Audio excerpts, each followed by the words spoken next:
मूर्तिजापूर तालुक्यातील पिंपळशेळा धरणातील शेतकऱ्यांसाठी असलेला गाळ विटभट्ट्यांकडे वळत असल्याचा गंभीर आरोप समोर आला आहे।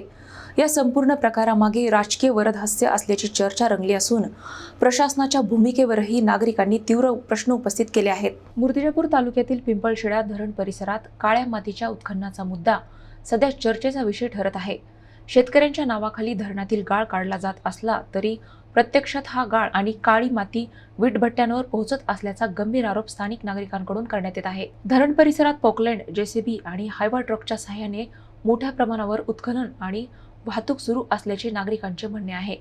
एवढ्या मोठ्या प्रमाणावर सुरू असलेल्या हालचालींकडे महसूल आणि लघु पाटबंधारे विभागाचे दुर्लक्ष कसे झाले असा सवाल उपस्थित केला जात आहे। प्रशासनाने या प्रकाराबाबत अनभिज्ञता दर्शवल्याने संशय अधिकच वाढला आहे।